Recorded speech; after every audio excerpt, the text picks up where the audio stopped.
Mindoro kontra Muntinlupa. You know, if you're Muntinlupa, despite the hot shooting of Mindoro and them outscoring you both in the first two quarters, 27-18, 26-19, pagdating nung third, mas maganda yung naging performance nila, 22-19, and then to begin the fourth quarter, basket galing kay Puroy, a steal by Marvin Hayes. Ramos in transition got fouled by Axel Inigo. If you're the Cagers, you like that you're playing with a sense of urgency here to start the fourth quarter, the third quarter on a 21-19 scoring. You started the fourth quarter really good. This is just a matter of sustaining it. This free throw brought to you by Extreme Appliances, ang subok at kompletong appliance brand ng Pilipinas. Patrick Ramos making his first free throw. Patrick Ramos, a product of Jose Rizal University under coach Louis Gonzalez. Second one rolls out, so this remains a double-digit spread for Mindoro. Interesting guard combination here for the Cagers. Patrick and Puroy, you know, coming in at the same time. Accidental hit on the head as Wendell was trying to cut with their players with a couple of bigs. And these bigs for the Cagers happen to be Ladis and Raflores. Good combination of speed, length, and strength inside the paint. Nalibre na naman si Sedorifa. That one bounces out. Kantimbuhan. Another turnover by Puroy. Sedorifa got blocked. Good defense. Ramos was there. Lohera. Puroy. Kick out pass. Ramos takes that free and makes it. It's a 7-point ball game. That one's big. He's got 13 so far in this game. He's shooting 2 out of 3 from 3. He's made his last 2. And that's very important if you're Patrick Ramos. You gotta stay focused if you're the Cagers here. 72-65. Long three. Ino Comboy, wala. Sedorifa comes away with it and scores. Bagsak sa ilalim si Ladis de Palam. Holding on to his to the left side of his head. He hasn't moved. Sa pool ng kanang braso ni Joseph Sedorifa doon. The guy hasn't moved already. I felt that was inadvertent.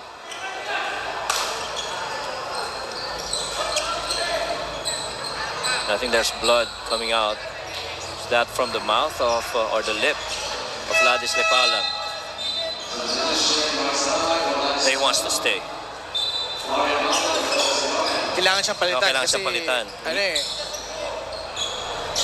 He stayed there. Oo, tagal eh, diba? Tagal niyang nasa ano eh.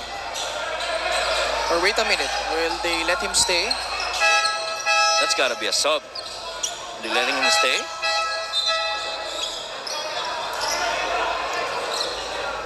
So, Jay Castroverte is sorting things out. Ayun na nga, kailangan siyang palitan dito. Yeah, definitely has to be sub. He's down there for quite a while. That's mandatory. Now, if you're the Cagers, you have to ride this momentum. You're down by just 9 points. Still a lot of time left here in the fourth quarter. Mark's got to do a real good job after coming in for Ladis.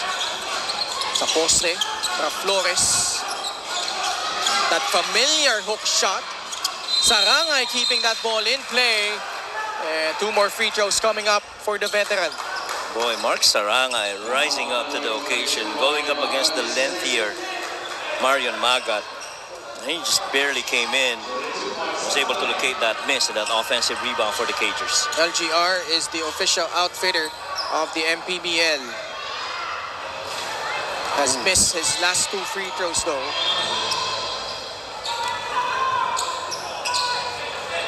Coach Gino Ludovice searching for answers here. Muntinlupa has struggled from that department, 10 out of 16. 4 out of 6 na. Ito si Mark Sarangay after that make. 74-66. Axel Inigo, Joseph Sedorifa, Ino Comboy, Marion Magat, and Randre Bienes. The unit for Coach Benji Teodoro.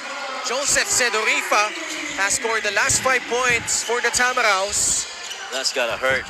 I mean, Cagers gotta defend a little bit better the 3-point attempts. That's actually what created the separation in the first half. You know, you were able to sustain it a little bit in the third, keeping it real close. Gotta keep track of those shooters. 13 points now for Joseph Sedorifa after nailing this three. They got to draw 2 on the ball on that corner action. Left Sedorifa for that 3. Let's go to Gianna Llanes. Aside from Marion Magat, Mindoro has also officially acquired Jeco Bancale during this trade period. Ayon kay Coach Benji, when it comes to the additions to their team, they look for a running big who could be a rim protector and a point guard with young legs who could provide that pressure defense. Being from Mindoro himself, sobrang excited itong si Coach Benji nung nalaman niya na babalik sila dito. Lalo na dahil bihira daw talaga makapanood ang mga Mindoreño ng live games. His wife also is in attendance in the audience today. His message to the people here, rest assured, the Tamaraws will do everything they can to get into the playoffs. He also has a message for us who are visiting. We have to drop by Bihia White Beach. Now, his favorite place here is the mini Boracay of Pola. Back to you guys. Siyempre, pupunta ni Gianna yan, di ba? Oo naman. Thank you so much, G, for that report. And you know, Coach Benji certainly has been impressive in his stint this time around for Mindoro. And his lovely wife watching on the sidelines. Patrick Ramos, same spot, same result. Another 3-pointer for a total of 16 points. Well, Patrick's just been so good this third quarter. He's 3 out of 3 from there. And, you know, just making this a complete game. Oh, man. 3-pointers have been a huge asset for Mindoro. 14th 3-pointer of the ball game for the Tamaraws. You can't rush this if you're the Cagers. Puroy to Patrick Ramos, laban kay Ino Comboy, asking for a clear out. 6 seconds on their shot clock. Skip pass, Puroy Kantimbuhan puts it up short. Axel Inigo the rebound. Under 6 minutes left in the fourth. Sedorifa thought about it. Bienes puts it up short. Magat using his long arms to track down that miss. Crossover by Axel for free. It's good. Much to the delight of his lovely parents. And Muntinlupa uses another timeout as this lead has grown up to 14 points. And the former Adamson Falcon and FEU Tamaraw with 13 points, 8 rebounds, and 6 assists. Kaya naman lamang sila dito ng 14 puntos, 83-69.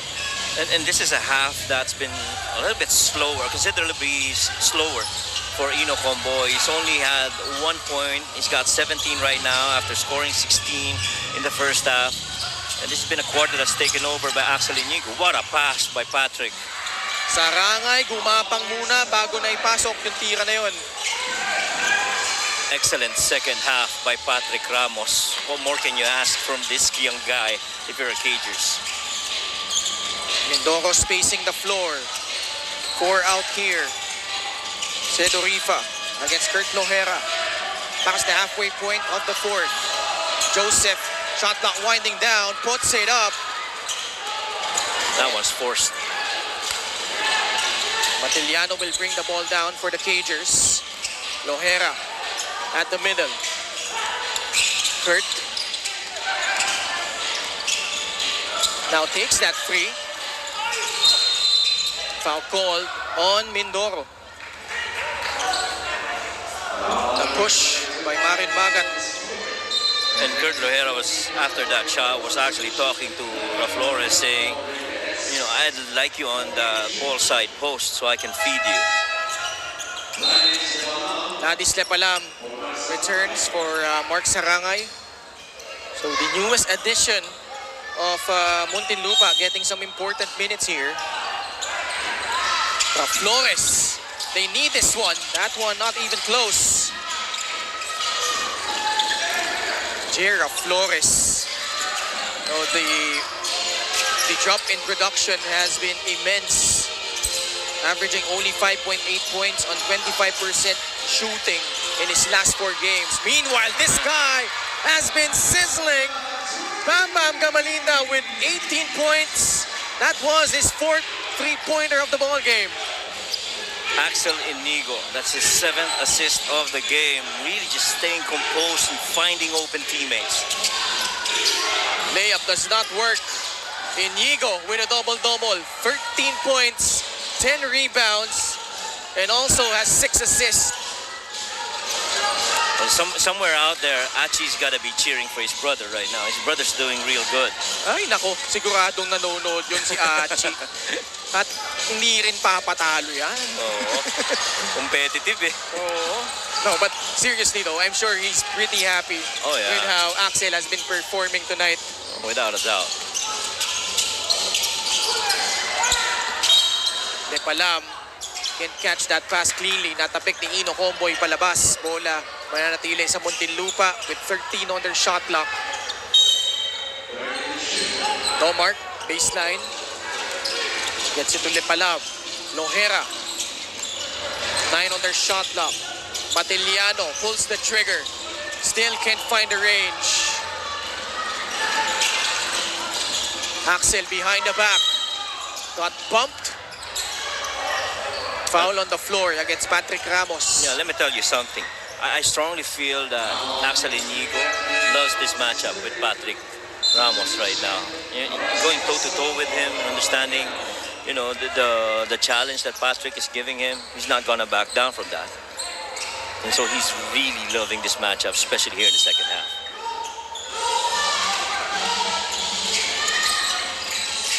Ino Comboy. Lohera bothering him.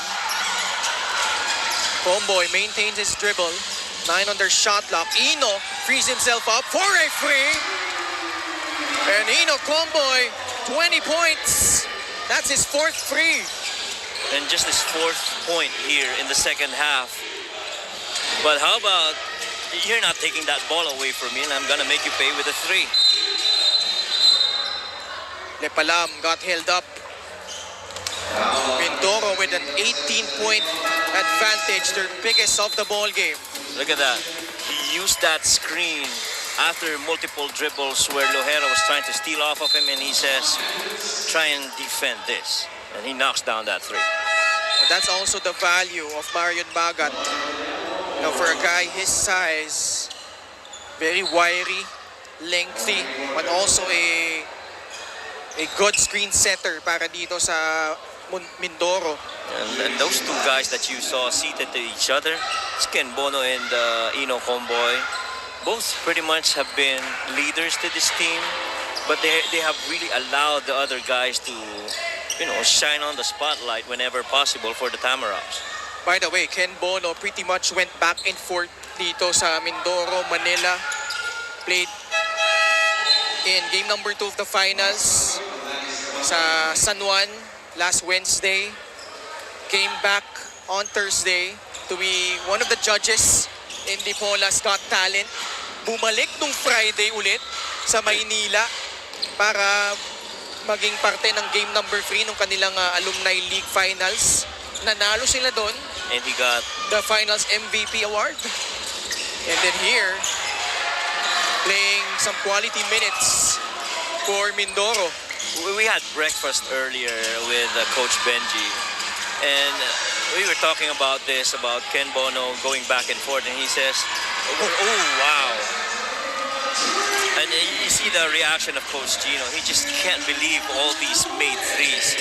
And I think it's really more of how they've been late defending. Yeah. There's a lot of movement on that side of the floor para dito sa Mindoro Tamaraws. It really, you know, makes your team commit mistakes.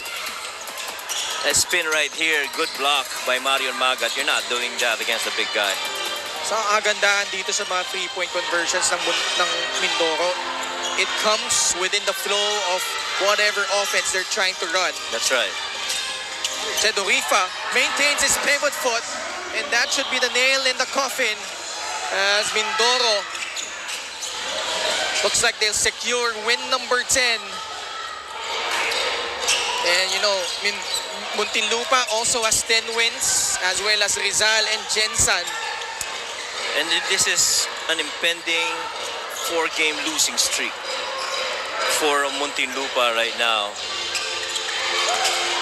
And I guess the question here is how much more energy can you pull out of the Muntinlupa Cagers, especially heading into these next few games, which are very important. You mentioned this earlier. They're going up against Nueva Ecija, Pasay, Binyan, and those other two, Quezon and Pasig. It's just quarter fine. Play of the game brought to you by 1xBet, the title sponsor of the MPBL.